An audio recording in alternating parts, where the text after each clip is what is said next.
Hi, and welcome back to session 3 of Doodle Devotional. Today we'll be talking about surroundings. As we mentioned in the last episode, we do quite a bit of traveling as a family, and one trip that sticks out to me for your artwork in particular would have to be Venice. Oh, that was a fun trip. Grade. Oh, and I just What so a fun happen trip. to have a Venice sketchbook Well, right here. Look at that. So that when we're talking about it, we can, oh, look, here's Venice. So this trip, we Venice. were filming for a television series, and Sydney and Bryant, my children, were extra camera people. And it's funny because Sydney filmed, she was capturing on film. She wasn't drawing, but she was capturing on film and video. She was capturing all the animals in Italy. So if we saw a woman walking a dog with a sweater on, Sydney was filming that. And then I knew if Bryant was filming, he was getting the street musicians and the singers and that sort of thing. So I knew who filmed what when we got back home.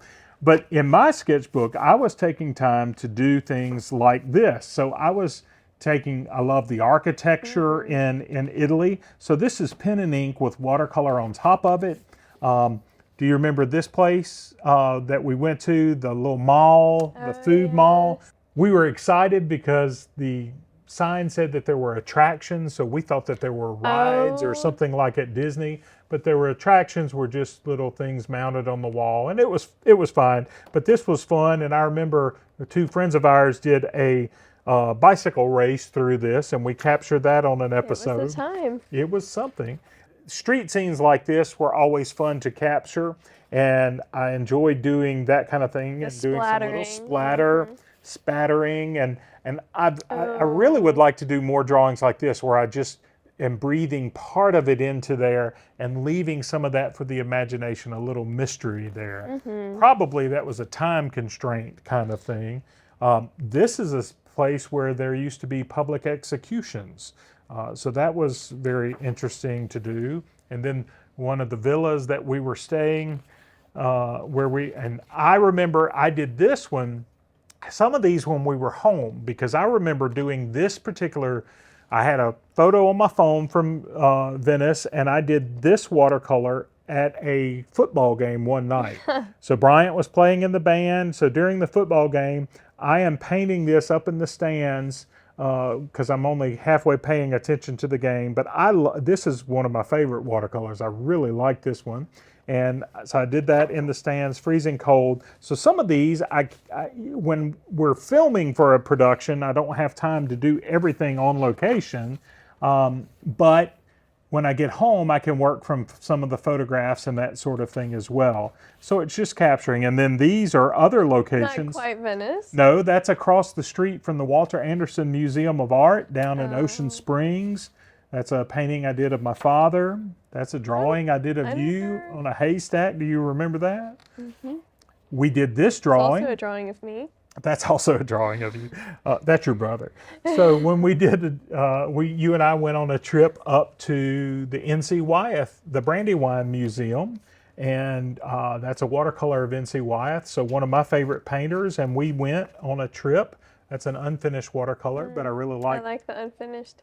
I kind of did that on the plane, if you'll remember. So again, then on another Italian trip, I did this one. Is that the Trevi Fountain or something? I really like this soft area back here in the background, particularly, and that's gorgeous. other Italian images. And then this one I did on the plane coming home. I got to tour the Sistine Chapel. So Amy and I were in there, and I remember I walked her in and walked her to the middle of the room that was so crowded, and walked her to the middle and turned her around, told her, don't even look up.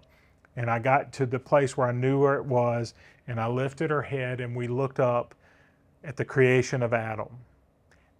I just burst into tears. It was such a moving experience. I had always loved Michelangelo's work.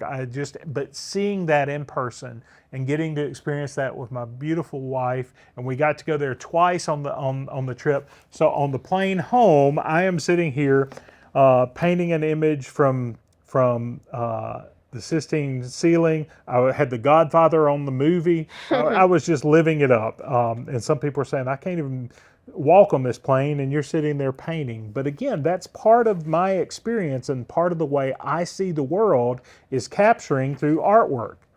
There's a picture of Jesus and the crown of thorns. So sometimes doodles. I was teaching a watercolor class, so I'm teaching students how to do texture and things. So you never know what you're going to see in one of the sketchbooks. And that's when we were in Burano and Murano and seeing the glass blowing.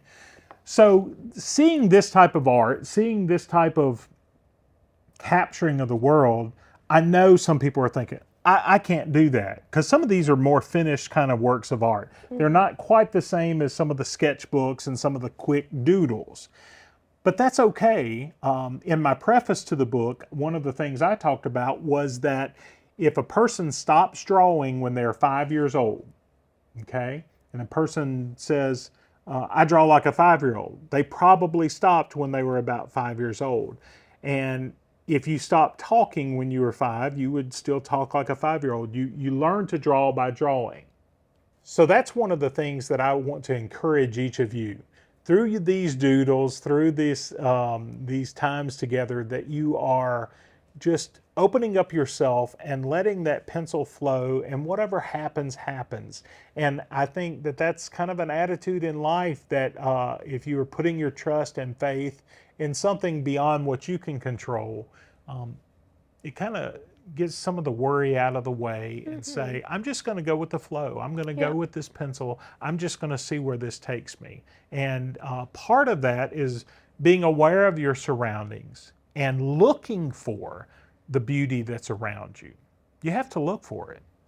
You really do. And then you'll see it everywhere once you learn to look. Right. So here we are, Sydney, at the end of another session, and now it's time to watch A Drawn to Christ. Hope you will enjoy.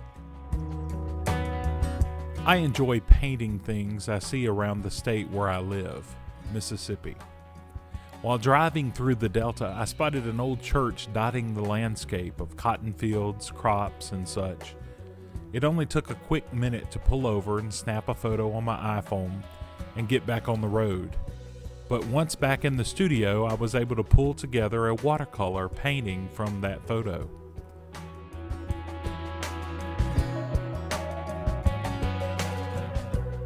Being a Christian artist and doing a segment called Drawn to Christ, I think it's interesting that I don't paint lots of images of crosses or churches. I rarely paint pictures of Christ. I paint the things I see around me, the surroundings of where I am. And I think that's okay, because as a Christian, everything in my daily walk as I go is seen through my eyes and filtered through my beliefs, my spirit, and my experiences. You see, in a Christian's life, I believe, there is nothing secular. Whether it be of people and places, or the beauty of an old church in a field.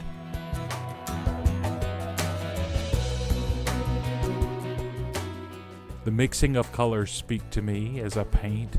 It's a time of prayer and meditation as I become co-creator with this master artist of the universe, creating something from nothing, seeing beauty in ashes, pulling something of worth into a negative world.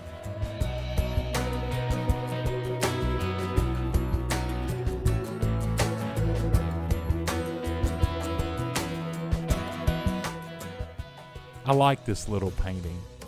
It's a gentle reminder to me that we are meant to notice our surroundings, to bloom where we are planted, to make our world a better place.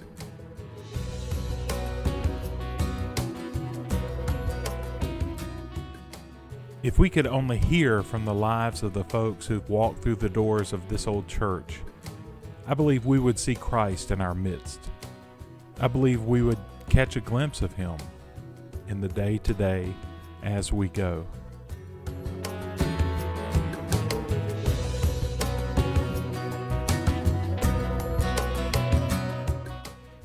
I'm Anthony Thaxton. I'm drawn to my surroundings. I'm drawn to the beauty of the church, and I'm drawn to Christ.